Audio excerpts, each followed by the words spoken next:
미국 장은 마틴 루터 킹 데이로 인해 휴장이었죠. 우리나라 장은 약세의 모습을 보인 하루였습니다. 하락 종목이 여전히 2배 이상의 모습을 보이는 상황이 지속적으로 나오면서 코스피는 보합의 모습, 코스닥은 조정의 모습을 보였습니다.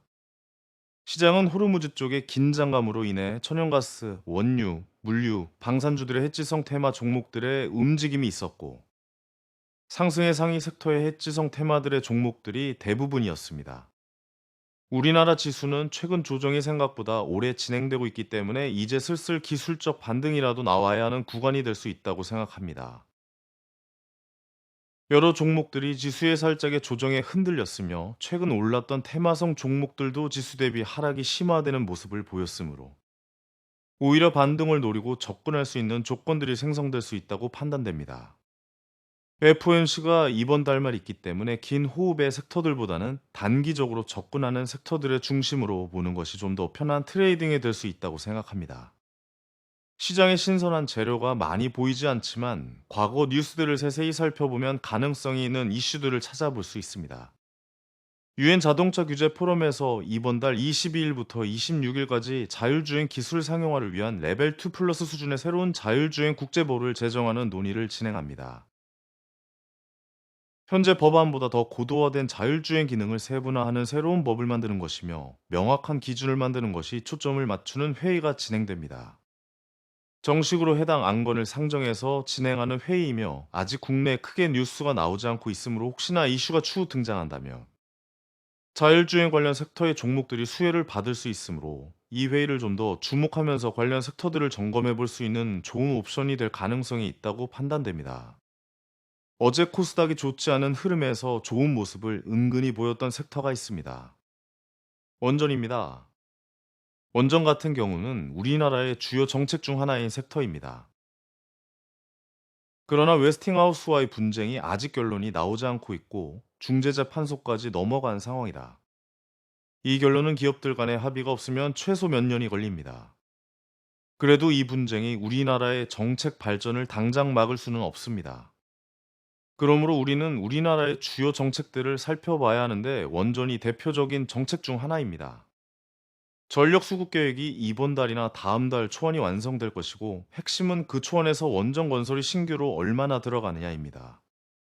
4기에서 8기 이야기가 나오고 있고, 신규 원전이 포함된다면 사실상 9년 만에 계획이 수립되는 것이라 원전 섹터에는 호재가 될 수 있습니다.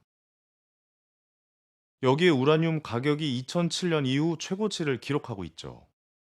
시장은 우라늄 가격의 상승이 원전의 수요가 증가한다는 의미로 해석하고 있으므로, 원전 섹터에 좋은 영향을 줄 가능성도 있다고 판단됩니다.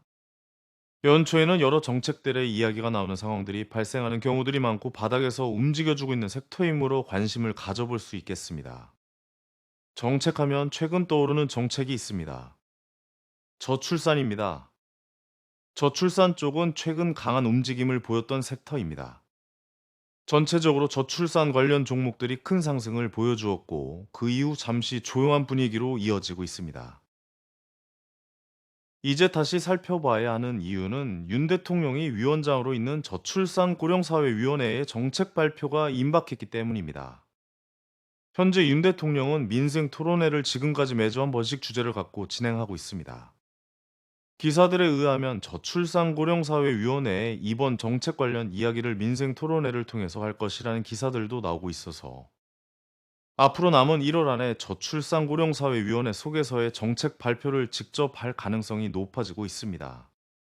이러한 기대감이 다시 한 번 더 시장에 적용될 수 있으므로, 저출산 관련주를 다시 한번 살펴볼 수 있는 상황이 될 수 있다고 보여집니다. 미국의 공화당은 첫 경선이 시작됩니다. 트럼프의 압도적인 공화당 후보 가능성이 높아지고 있는 상황에서 헤일리가 대항마로 현재 부각받고 있습니다. 그러나 트럼프는 50% 육박하는 지지율을 얻고 있기 때문에, 대항마가 나온다 해도 트럼프가 공화당의 후보가 될 가능성이 상당히 높습니다. 그래도 이번 연도 가장 큰 이슈인 대선 관련 이슈이기 때문에 늘 미국 대선에 대한 기사 추적은 진행하는 것이 좋겠습니다.